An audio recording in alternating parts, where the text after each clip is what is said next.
Ok, vamos a iniciar. Voy a empezar a compartir la pantalla. Si alguno de ustedes no ve la pantalla, me lo dice, por favor. El día de hoy vamos a hablar acerca de lo que es el análisis hidrográfico urbano. Mi nombre es Juan Carlos Mora, ¿sí? Es una propuesta para evitar desastres por inundaciones y fomentar el desarrollo sostenible en zonas urbanas. Para poder hacer la propuesta en esta metodología, necesitamos, ¿sí?, tener una zona urbana en estudio. Este es un diagrama de flujo de lo que vamos a ver. Tener la red hidrográfica natural de la zona urbana. También debemos de analizar y ver lo que son las zonas de riesgo de inundación. Una vez que tenemos estos tres elementos, vamos a identificar, analizar y monitorear el origen del agua que llega a las zonas naturales y a la zona urbana, hasta las zonas en riesgo de inundación. Una vez que tenemos este análisis, vamos a tener lo que se llama una nueva red hidrográfica urbana, una microcuenca hidrográfica urbana y zonas de inundación con obras que controlan, desvían o filtran el agua. El objetivo es disminuir o evitar desastres. ¿Cuál es el problema y sobre todo en la temporada de lluvias?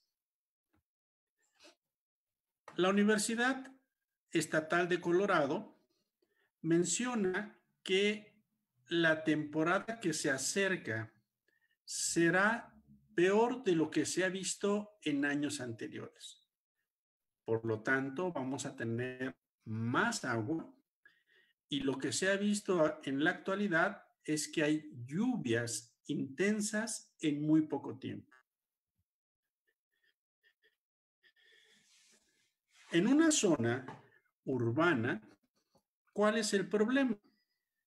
El problema es que los ríos pasan a ser calles.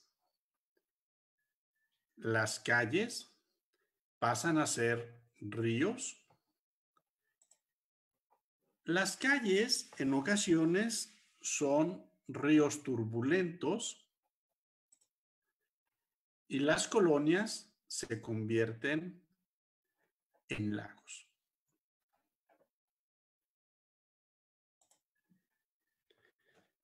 En una zona urbana, la primera pregunta que nos tenemos que hacer es ¿de dónde viene el agua? Es decir, nosotros tenemos que preguntarnos cuando hay una zona de inundación, ¿de dónde viene esa agua? La respuesta, y tenemos que comenzar a indagar, que eso es lo que hoy vamos a platicar, es cómo existe una cuenca hidrológica natural que en la actualidad se han convertido en cuencas principalmente hidrográficas y llega a la zona y se convierten en cuencas hidrográficas urbanas. Una cuenca es un lugar, es un territorio rodeado por montañas donde el agua que cae en la parte alta de las montañas va hacia el río principal. Entonces, en una cuenca tenemos rocas. Cuando las rocas están en contacto con el agua, se forman suelos. Cuando hay suelos, comienza el desarrollo de la biosfera. Este es un modelito, un dibujo, donde vemos en rojo lo que sería el parteaguas. Significa que el agua de lluvia cae hacia un lado y hacia el otro. Entonces, en una cuenca rodeada por un parteaguas, tenemos que el agua de lluvia se va por los afluentes hacia un río principal. Como hay agua y rocas, se forman suelos. Los suelos dan origen a bosques, dan origen a suelos fértiles. Y si hay suelos fértiles, bosques y agua, comienza a desarrollarse comunidades y zonas de cultivo.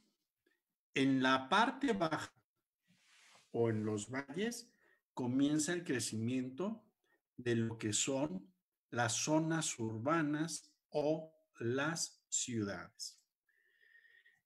Pero ¿qué sucede alrededor de las zonas urbanas? Hay una gran deforestación porque alrededor se empiezan a convertir en zonas agrícolas. Y entonces después, cuando empieza a crecer la zona urbana, esas zonas agrícolas cambian a zonas urbanas y se abastecen de todos los árboles que hay en la región, por lo tanto, se incrementa la deforestación. Vamos a tratar de explicar un poco mejor lo que es las zonas hidrográficas, la cuenca, cómo se transforma de una cuenca hidrográfica natural a una cuenca hidrográfica urbana. Una cuenca hidrológica se conoce porque toda el agua que llueve, una parte escurre y la otra se filtra.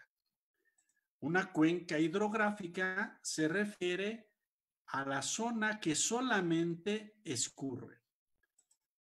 Una cuenca hidrográfica urbana va a estar compuesta por una zona natural remanente deforestada, la zona urbana, ¿sí? Y entonces el régimen hidrográfico que existía natural pasa a ser un régimen hidrográfico urbano.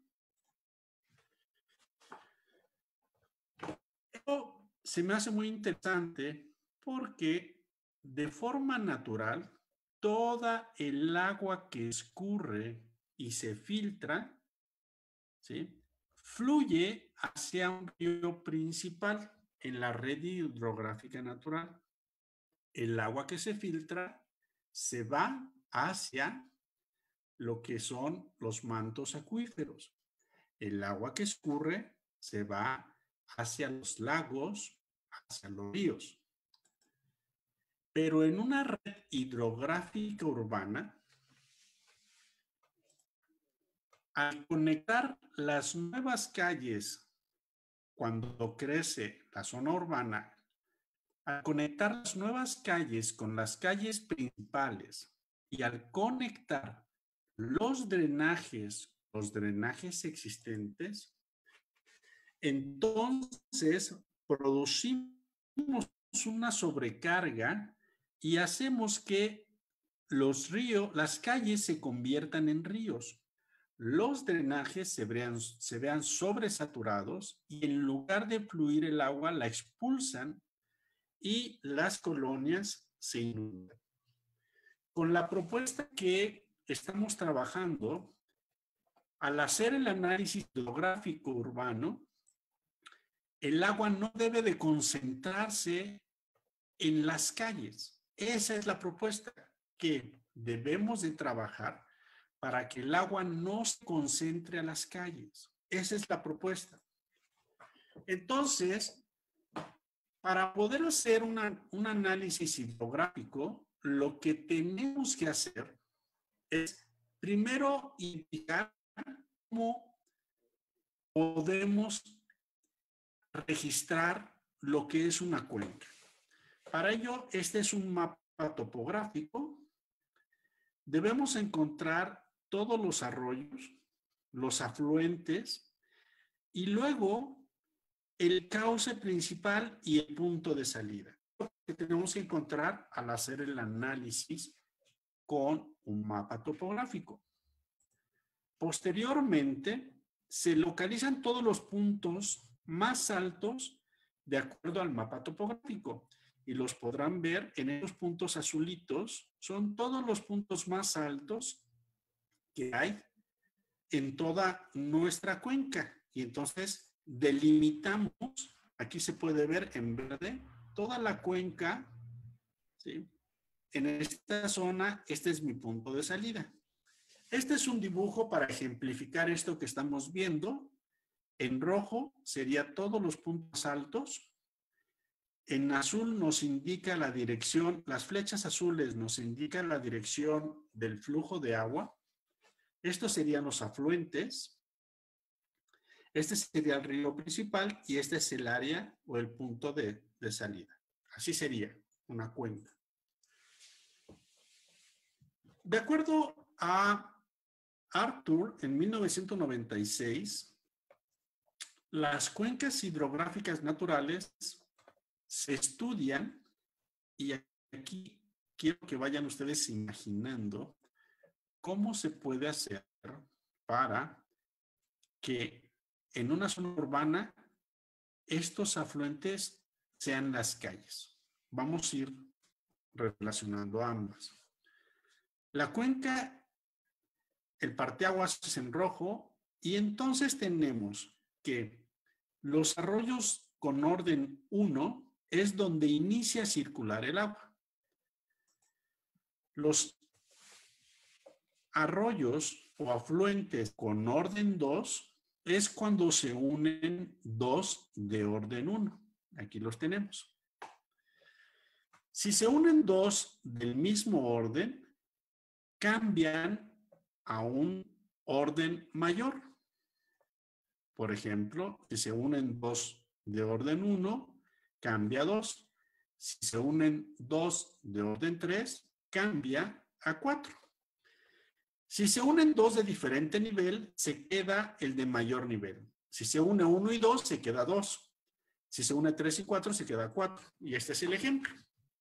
1 y 1 pasa a 2. 2 y 3 pasa a 3. Y así hasta tener todos los afluentes en orden y vemos que en esta cuenca llegamos hasta un orden de 4. Una vez que tenemos esto, vamos a poder calcular o determinar áreas. Por ejemplo, punto A, B, C, D y E. Vamos a tener que en esos puntos podemos llegar a tener el área del agua que cae en esta zona y pasa por el punto, en este caso estoy señalando el punto E. Y así nos podemos ir con cada una de las áreas. Una vez que identificamos las áreas, podemos saber que el área 3 es la que tiene mayores dimensiones que el área 2, por ejemplo, y que la que tiene menores dimensiones es el área 1. Si nosotros tenemos el área y tenemos la altura del agua o de las precipitaciones que se han dado en la zona, podemos llegar a determinar, ¿sí?, el volumen que pasa por cada una de estas zonas en cada uno de estos puntos. Ahora vamos a tratar de ir viendo, esta es la cuenca natural. Vamos a ver ahora qué pasa con el desarrollo urbano. Hacemos un zoom y vamos a ver que aquí encontramos que en un desarrollo urbano, los ríos son entubados o embovedados. Aquí están. Desaparecen los ríos o llegan a ser calles. Esta sería una cuenca natural. El parteaguas, sus afluentes, ¿sí?, y no habría ningún problema. Esta sería una cuenca donde ya hay un remanente natural que es este, deforestado, y empieza a haber ya un crecimiento urbano. Esta es otra imagen donde podemos ver cómo esta cuenca que está aquí llega hasta este punto de salida. Esta sería lo que nosotros denominamos la zona hidrográfica urbana, esta, porque es toda la zona urbana que abarca en esta cuenca, y esta sería la zona hidrográfica natural remanente. Nada más como para mencionar, si hubiera una inundación en esta zona, no es el agua que viene de aquí arriba, es el agua que viene desde hasta acá, en toda esta zona, que escurre y que llega hasta acá. Por eso a veces las inundaciones son muy poderosas, muy grandes, muy fuertes y traen mucho material arrastrando porque vienen de zonas hidrográficas naturales grandes. Si nosotros tenemos que los ríos son entubados, pues este es el ejemplo. Este es cuando entra el río, esta es una calle, ¿sí? Un puentecito. En otros lugares son embovedados, en otros son entubados, y en este ejemplo que vemos aquí en la fotografía E, vemos cómo la cuenca o el cauce natural pasa directamente a ser una calle. Para hacer el análisis hidrográfico urbano, ¿qué necesitamos? 1 es una zona de estudio. 2, la carta urbana actualizada de la zona. Si no la hay, nos usamos las imágenes satélite. La topografía de la zona. Si no la hay, se puede obtener en campo. Necesitamos la red hidrográfica natural de la zona. Si no la hay, la podemos sacar directamente de la imagen de satélite en Google Earth. Después necesitamos obtener los registros de las zonas en riesgo de inundación. ¿Qué significan los registros de las zonas de inundación? Lo que está reportado en las protecciones civiles de lo que ha sucedido en el lugar. Después hacemos un análisis de gabinete, vamos a ir a verificar a campo y hacemos los mapas finales. Para determinar el área de estudio, esta es la imagen Google Earth, por ejemplo, de la zona de Pachuca de Soto, y una de las grandes ventajas para trabajar en Google Earth, ¿qué significa? Que podemos hacer zoom de las zonas y podemos hacer más zoom de las zonas y podemos llegar a ver de dónde viene el agua que llega a ciertos lugares que nos interesan. Otro sería, por ejemplo, esta es la ciudad de Morelia. Y aquí podemos ver que nos interesa a lo mejor esta zona y entonces podemos darle un zoom y podríamos ver perfectamente bien cómo viene el agua de las zonas altas, pasa y de repente aquí desaparece y luego acá vuelve a continuar. ¿Sí?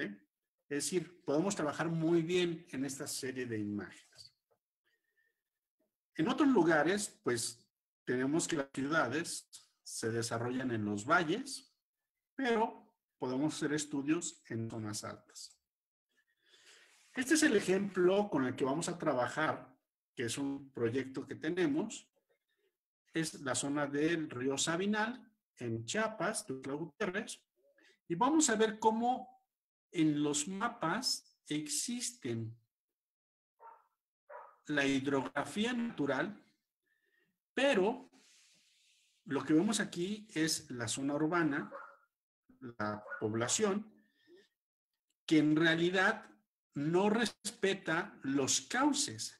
Entonces, al no respetar los cauces, se van a vivir a los cauces, los embovedan, los desaparecen. ¿Sí? En el estudio, nosotros hicimos el análisis y encontramos en Tuxtla Gutiérrez 33 microcuencas. Cada microcuenca, como pueden ver en esta fotografía, tiene su zona hidrográfica natural, su zona hidrográfica urbana. Esta microcuenca ya no tiene zona natural, ya solamente tiene zona urbana. Y en este caso, esta microcuenca que está aquí tiene una mayor cantidad de zona urbana, muy poca zona natural. Y entonces cuando encontramos las zonas hidrográficas urbanas y las zonas hidrográficas naturales, podemos llegar a calcular el área de cada una de ellas. Y aquí lo podemos ver en esta tablita. Tenemos el área de las zonas hidrográficas urbanas y de las zonas hidrográficas naturales. Cuando vemos un 0, quiere decir que es una microcuenca que ya no tiene zona hidrográfica natural, ya solamente tiene la zona urbana. Para el siguiente dato, que es los polígonos en riesgo de inundación, pues se obtienen los datos de protección civil principalmente. Es decir, en protección civil tenemos la información porque ahí cuando hay una zona de inundación, protección civil llega y acordona el área. Al acordonar el área, forma el polígono. Dentro de ese polígono es el polígono de peligro. ¿Por qué? Porque esa zona es la que está en peligro. Después, contabiliza lo que son las calles, las casas que ahí adentro se encuentran. Y entonces hace un conteo y dice, hay tantas casas, iglesias o escuelas dentro de esta zona acordonada o este polígono de inundación. Y luego contabiliza cuánta gente vive en esas casas. Y entonces esos datos ya los tenemos. Y entonces en nuestras microcuencas tenemos la zona urbana, la zona hidrográfica natural, la zona hidrográfica urbana, las áreas de cada una de ellas, y en este otro caso tenemos que esta microcuenca tiene una zona hidrográfica natural, que es esta, una zona hidrográfica urbana, que es esta, y tiene 1, 2, 3, 4 polígonos en riesgo de inundación. Estas 4 que están aquí. Entonces, esos ya los podemos tener. Se inundan y se inundan año con año. Y así podemos llegar a hacer para todas las microcuencas. Si nosotros tenemos el área hidrográfica natural y el área hidrográfica urbana, entonces podemos hacer tipo modelos donde si hay el registro de precipitación, en este caso ponemos un ejemplo de 9 milímetros, y ese registro causó daños, entonces podríamos llegar a calcular el volumen que aporta la zona natural y el volumen que aporta la zona hidrográfica urbana. Con eso ya sabemos de dónde podemos esperar va a venir mayor cantidad de agua. En el caso que nosotros ya tenemos la zona en peligro de inundación, las zonas en peligro de inundación, esta es el parteaguas de esta microcuenca, es el punto de salida. Lo que ahora tenemos que hacer es observar, y lo pueden ver aquí, vamos a verlo, que vean aquí las calles cómo están en esta dirección. Estas curvas de nivel que ven aquí indican que estas calles bajan. Viene de lo más alto de 620 a 520. Entonces, por aquí baja, por estas calles baja. Y así nos vemos, por aquí va a bajar, por aquí va a bajar, por aquí va a bajar. Y entonces lo que nos corresponde ahora hacer es seguir la calle de acuerdo a las curvas de nivel y la pendiente máxima que se observa. Y entonces, por ejemplo, aquí podemos ver que baja y llega aquí choca, ¿verdad? Y así nos vamos con cada una de ellas hasta llegar a encontrar las direcciones principales que siguen las calles con la información de la curva topográfica. ¿Sí? Este es el análisis en gabinete.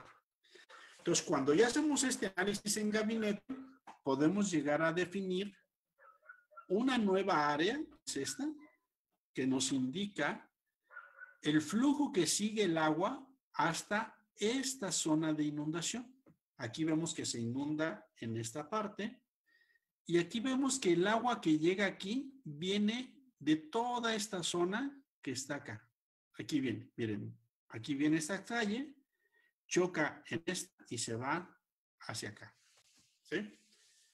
Y entonces ya comenzamos a identificar áreas diferentes a lo que estaba de forma natural.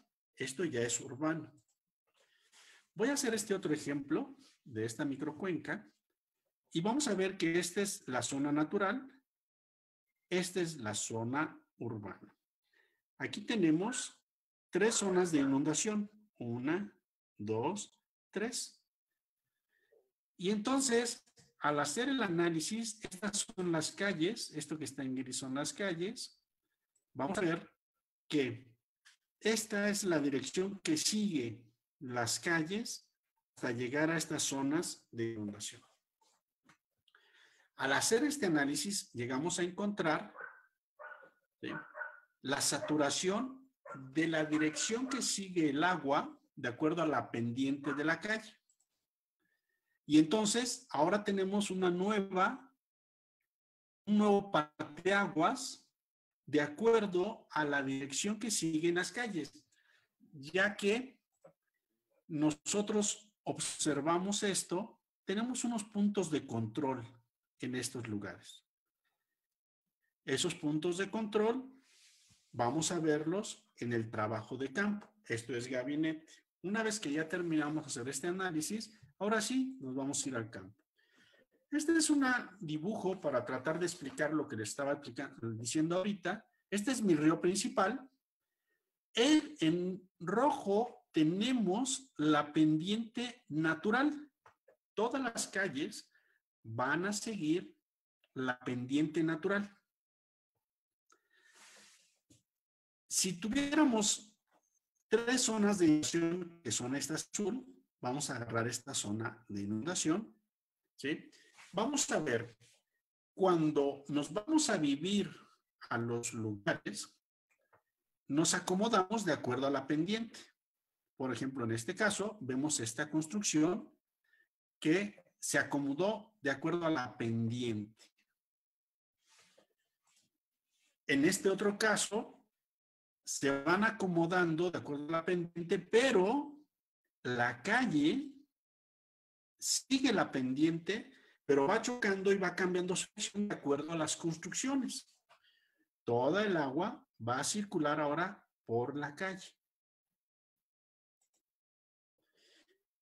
Las construcciones que se realizan en la zona van a tratar de equilibrar la pendiente donde se encuentran, pero no van a modificar el flujo de agua, porque la pendiente va a seguir siempre en la misma dirección. Aquí está, como la pendiente, como los drenajes se instalan en las partes medias, siguiendo las pendientes de la zona.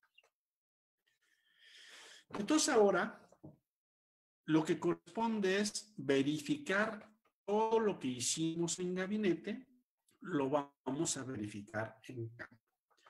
Una de las primeras acciones que debemos hacer de verificar esas flechitas que nos indicaban el curso del agua en gabinete, lo vamos a ver ahora y vamos a fijarnos primero en el cruce entre calles y vamos a observar la topografía. Es decir, voy a tener 2 calles y voy a tratar de identificar hacia dónde va el agua en estas calles. Si recuerdan, esta sería 1, esta sería 1. ¿cuál de estas dos sería 2? Si esto sería en rojo mi topografía, entonces yo podría decir que sigue la pendiente, aquí hay un tope, pero no detiene el agua, sigue la pendiente, entonces se iría en ese sentido. Y entonces corroboro en mi mapa el sentido en el cruce de la calle. Ahora, en B, voy a ver que aquí pusieron una barda o un tope más grande. Por lo tanto, el agua va a seguir la dirección contraria, también siguiendo la pendiente. Y entonces aquí sería 2. También puedo ver si la topografía está en otro sentido, aquí baja, aquí baja, aquí baja y se acumula 1, 1, 1, aquí pasaría a ser 2. Este es el análisis que hay que hacer y verificar en campo, ya que en campo puede haber topes, puede haber bardas, ¿sí?, que la gente pone para disminuir la velocidad de los vehículos o para el flujo del agua. El otro que tenemos que verificar en campo es el cruce entre una calle o la calle del flujo de agua y el cauce de un río, un arroyo o un canal. Eso tenemos que verificarlo en campo. Y entonces vamos a señalar todos estos cruces. En el punto A tenemos un dibujo que nos dice, tenemos que ver si el agua viene en este sentido y entra al cauce. En B, el agua pasa por arriba y el cauce pasa por abajo. En C, el agua viene por la calle y luego viene el agua del cauce y se mete a la calle. Entonces aquí incrementa su volumen. En D, podemos llegar a observar si el agua se acumula, se desborda y luego sigue por la calle. O en E, si el agua se acumula, se desborda y cruza la calle. Entonces, estos datos tenemos que verificar en campo. Si nosotros verificamos en campo todos esos puntos de control, vamos a redireccionar todas nuestras flechas que habíamos registrado en gabinete.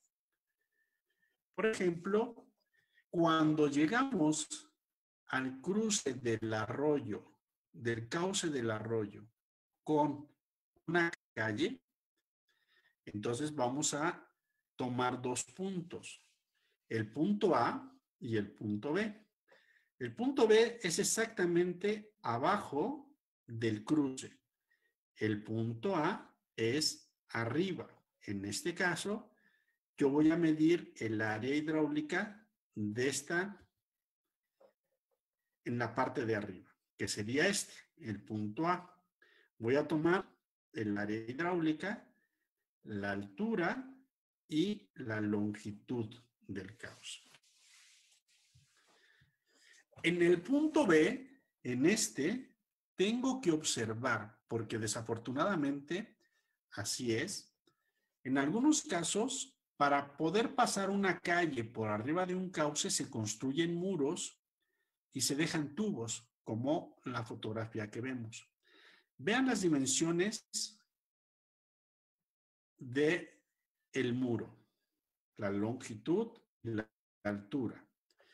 Sin duda, esa es la longitud o el ancho del cauce. Y el diámetro del cauce se redujo a esta zona. Aquí vemos otro ejemplo en esta fotografía donde vemos las dimensiones y vemos el diámetro que se dejó, pero que no solamente se dejó, sino que ahora ya está asolvado y solamente la mitad de su diámetro es servible. En otros lugares vamos a tener que son puentes y se tiene que verificar la longitud, la altura y el tipo de pared. Estos son los tipos de trabajos que se hacen en campo. Se miden la longitud y la altura y los materiales que hay en la zona. En este caso se ven cómo son embovedados y se miden los datos igual. Esta es una serie de fotografías donde podemos ver cómo las zonas, ¿sí?, se reducen los cauces naturales. Unos ya también están asolvados, completamente asolvados, y se toman todos estos datos en campo. Otros, desafortunadamente, los pasan por abajo de sus casas con una reducción muy grande del área hidráulica. Estas son otras fotografías del trabajo que se hace en campo. Otras fotografías. Y también, este es algo que hacemos en campo. ¿Qué hacemos en campo? ¿Sí? Levantamos encuestas porque la población es la que nos dice con exactitud la altura que pasa por esa calle, cada cuándo se han inundado, ¿sí? Una vez que ya hicimos el trabajo en campo, ahora nos vamos con los resultados de gabinete y podemos llegar a identificar niveles o orden de los ríos por colores. Estos son mapitas que hemos hecho donde tenemos colores 1 en verde y en rojo tenemos los niveles mayores. Aquí los vemos. Aquí vemos otro ejemplo, ¿sí? Y este es como un resumen de lo que les expuse hasta ahorita. ¿Se acuerdan? Teníamos la zona de inundación 1, las flechas rojas son la pendiente natural, pero las flechas azules nos indican la dirección principal que va a seguir la pendiente en la calle. Aquí lo vemos. Cuando hacemos el trabajo en campo ya es más detalle y empezamos a ver ahora sí cómo están las direcciones en cada una de las calles hasta la zona de inundación. Después les damos el orden, 1 y 1, 2, 2 y 3, se queda con 3, ¿sí? Y entonces llegamos a identificar qué volumen de agua o qué orden de flujo de agua hay en cada una de las calles. Con esto llegamos a delimitar áreas, por ejemplo, esta área para la cuenca hidrográfica urbana 1 y así para cada una de ellas. Esta es mi zona de inundación. Cuando yo veo mi zona de inundación y ya tengo mis áreas que aportan el agua a esta zona, pues si hago un cálculo con una cantidad de lluvia, voy a saber con exactitud de dónde viene la mayor cantidad de agua para esta zona, ¿sí? En este caso, entre mayor es el área, mayor va a ser el volumen que aporta de agua a esta zona de inundación. En el caso que les había comentado de la microcuenca, aquí vemos en rojo cómo encontramos 3 diferentes áreas que aportan agua a la zona de inundación. Tres diferentes áreas. Y entonces esta zona aporta agua a A. Esta otra aporta agua a C. Y esta otra aporta agua a D.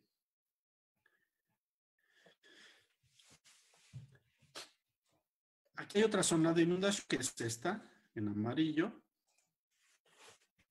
Y un trabajo a detalle que hemos realizado es, una vez que identificamos las áreas que aportan agua a las zonas de inundación, vamos a ir hacia las partes altas y vamos a identificar dónde colocar topes para desviar el agua. Acuérdense bien, la propuesta es que el agua no se acumule, que el orden del agua sea menor, no mayor.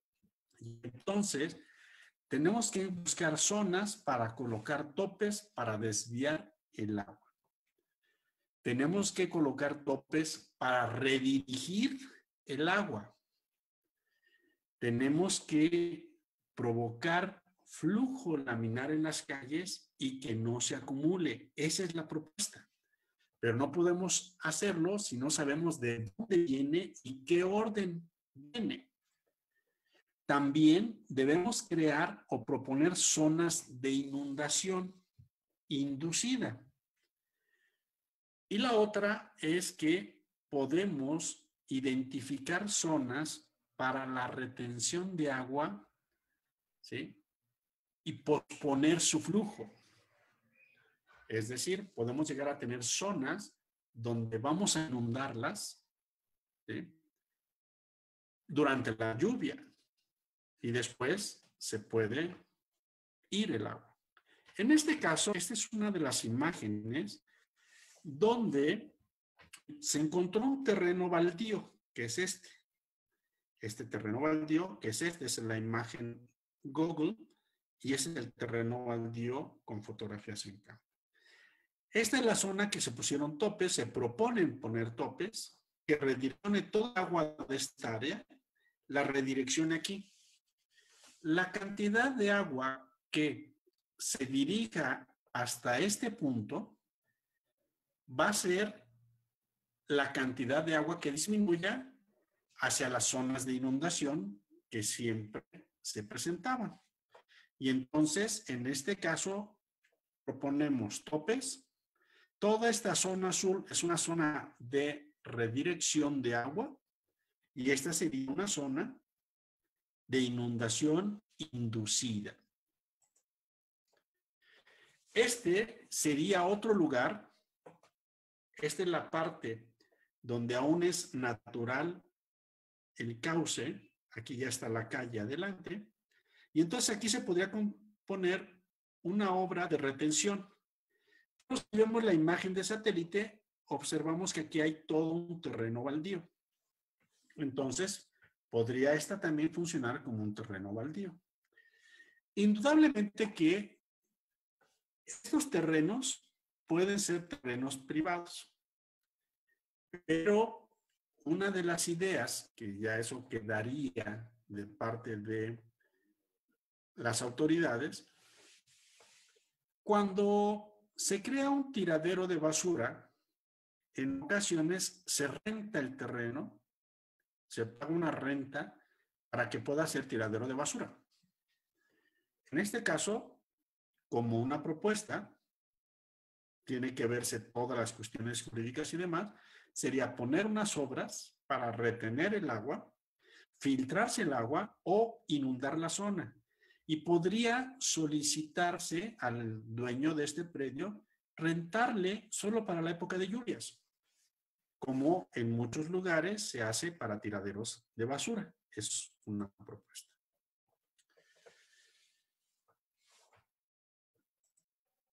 ¿Cuáles podrían ser zonas de inundación?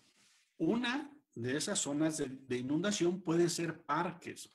Si durante el flujo del agua hay una zona que es un parque donde la gente se reúne, entonces en época de lluvias vamos a inundar este parque. Sería menos costoso después de que se inunde limpiarlo a que inunde calles, que inunde casas y que pueda haber fallecidos o muertos. Entonces, hay que buscar zonas de inundación controlada a través de desviación y retención, parques o lotes baldíos.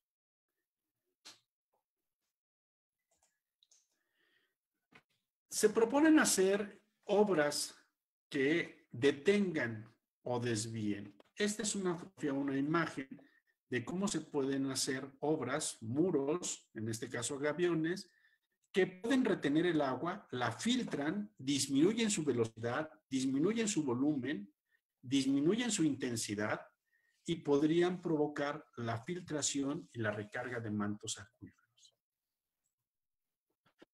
Entonces, ¿qué es lo que proponemos? Una vez que hicimos todo ese análisis de la zona urbana o desde la zona natural hasta la zona urbana, necesitamos ver sitios de inundación provocada y controlada, sitios de desviación y o sitios de retención del flujo, que se tenga el flujo. Como va a haber mucha agua en poco tiempo, se detiene y después se puede ir. Obras de retención de suelos y filtración de agua. Con el trabajo que nosotros proponemos, ¿qué estamos logrando? Estamos identificando microcuencas hidrográficas urbanas. Se está identificando una nueva red hidrográfica urbana. Y lo más importante es que el flujo de agua por las calles sea independiente. Es decir, laminar y que no se concentre. Por eso es muy importante este análisis. Con estos análisis, poco a poco se podría ir construyendo lo que sería una carta hidrográfica urbana. Si nosotros tenemos una carta hidrográfica urbana, el nuevo desarrollo urbano que se quiera hacer debe de identificar si se conecta o no a las calles y drenajes ya establecidos para evitar, uno, que se incrementen las zonas de inundación o que se construyan nuevas zonas en peligro de inundación. Pues esta es toda la conferencia. Muchas gracias.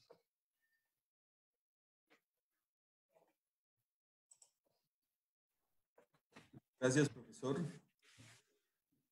Si hay alguna pregunta de los compañeros que nos acompañan aquí en el Zoom, podríamos indicarla en este momento. Para recordarles que tenemos un